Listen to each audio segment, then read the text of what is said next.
మాట్లాడించే ప్రయత్నం కూడా చేయలేదు వాళ్ళ పిఏలు వాస్తవ పరిస్థితి చెప్దామంటే. సో ఇవన్నీ ఏంటంటే ఒక సైడు సినిమా యాక్టర్కి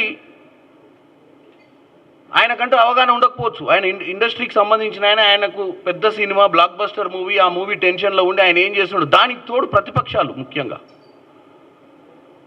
ఒక మహిళ ప్రాణాలు కోల్పోయి ఉంటే, కుటుంబ సభ్యులు వాళ్ళ కొడుకు అంత సీరియస్గా హాస్పిటల్లో ఉండి ఉంటే, ప్రతిపక్షాలకు దీన్ని అంటే ఇనిషియల్గా అరెస్ట్ అయిపోయిండు, అరెస్ట్ నుంచి బెయిల్ మీద వచ్చిండు, చాలా సానుకూలంగా స్పందించిండు, అక్కడికి మ్యాటర్ అయిపోయింది. తర్వాత కోర్టులు చూసుకుంటే, తర్వాత అసెంబ్లీలో రేవంత్ రెడ్డి గారు ఓవరాల్గా చర్చ చేసినప్పుడు, ఓవరాల్గా చెప్పినప్పుడు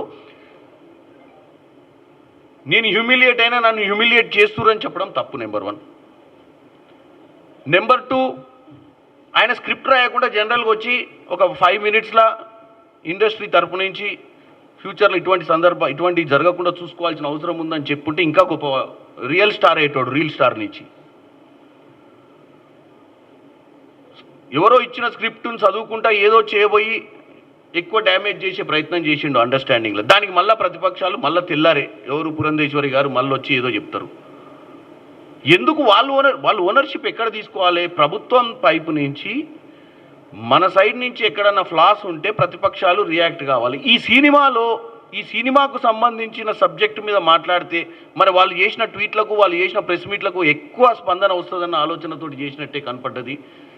వాళ్ళు భారతదేశ వ్యాప్తంగా కూడా మేము కూడా స్పందించినామని రిజిస్టర్ కానికే స్పందించినట్టు ఉంది, కానీ పరిష్కార దిశగా ఎవరు కూడా చెప్పలేదు ఇప్పటిదాకా. నిన్న కాంగ్రెస్ పార్టీ నాయకులు కొంతమంది పోయి, అంటే కాంగ్రెస్ పార్టీకి సంబంధించిన వాళ్ళు కొంతమంది విద్యార్థి నాయకులు పోయి అక్కడ అల్లు అర్జున్ ఇంటి దగ్గర గొడవ చేసిర్రు, అల్లు అర్జున్ గారి ఇంటి మీద దాడి చేసే ప్రయత్నం చేసిర్రు అని చెప్తారు. చేసి ఒక ఫోటో పెడతారు.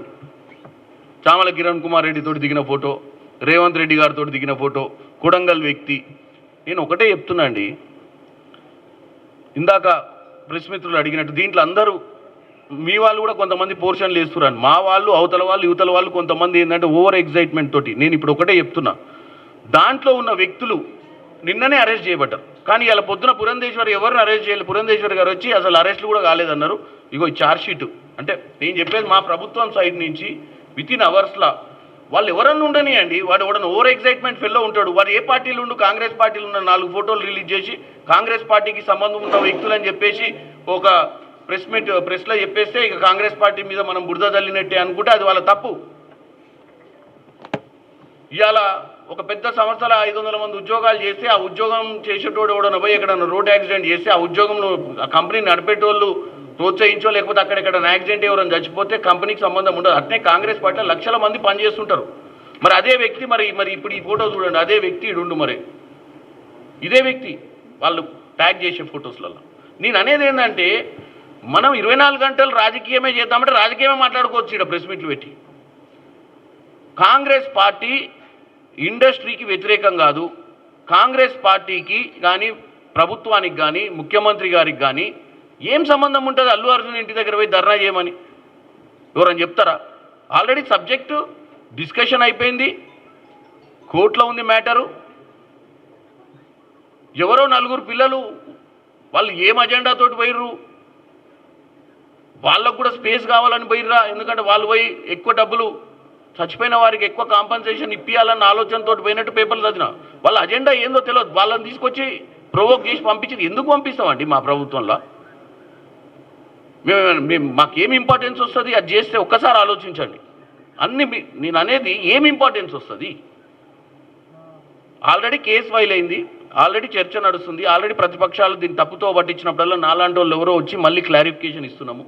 ఇండస్ట్రీలో ఉన్న వాళ్ళందరికీ తెలంగాణ అనేది హైదరాబాద్లో కాంగ్రెస్ పార్టీ ఇండస్ట్రీకి చాలా ఫేవరబుల్గా ఉంది.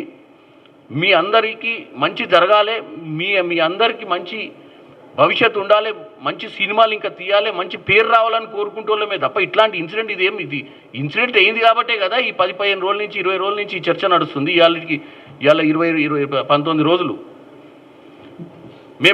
నేను అందుకే కన్స్ట్రక్టివ్గా మాట్లాడుతున్నా. నేను చెప్పేది ఏంటంటే మా ప్రభుత్వం ఎవరి మీద కక్ష సాధింపు చర్య లేదు. మా ప్రభుత్వానికి మంచి పాలన అందియాలని ఉంది. మా ప్రభుత్వంలో ఈ తప్పిదం వల్ల ఒక మహిళ ప్రాణాలు కోల్పోయింది.